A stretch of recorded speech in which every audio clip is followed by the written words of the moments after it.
Well, term time has begun. There is no RAAC concrete in Westminster. Yep, the kids are all back at school and they're busy. Yesterday is a really big day. It's the third reading of the energy bill. Now, this is all about us becoming compliant with our net zero targets and a very major push for renewables, in particular, the emphasis being with onshore wind. And you might have seen Ed Miliband in that clip on the news a moment ago, and the government saying, look, we've got to stop this ban, we must build more onshore wind.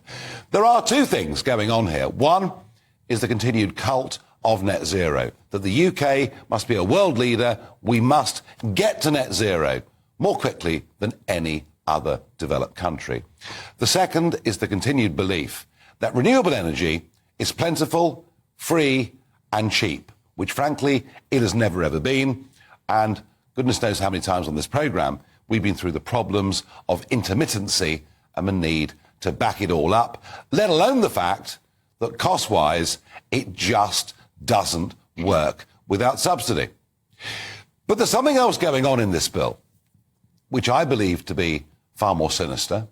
And frankly, even though Parliament's just come back, I am totally astonished at the lack of media debate and coverage.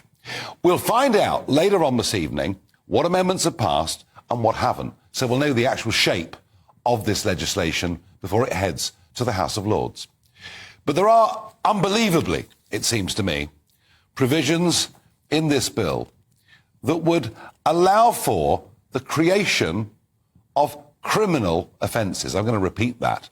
Allow for the creation of criminal offences if businesses, and here's the rub, individual householders don't tell the truth or don't meet up to new energy requirements for their houses.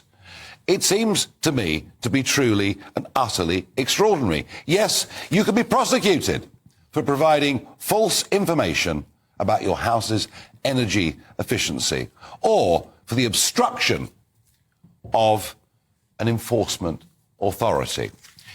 This takes us down the direction where we will all have to have meters. Meters for water, meters for gas, meters for electricity. I'm still fighting like crazy against Thames Water, who keep sending me these, you must now give us a date to come and fit your water meter. I don't want one. They now tell me my bills will be higher unless I comply. But I can see with this legislation, all of this will become mandatory. What it represents to me is yet another potential massive expansion of the state and its power over our lives, and yet it is getting so little debate. Should the government be able to have these powers? I don't believe they should. Let me know your thoughts. Farage@gbnews.com.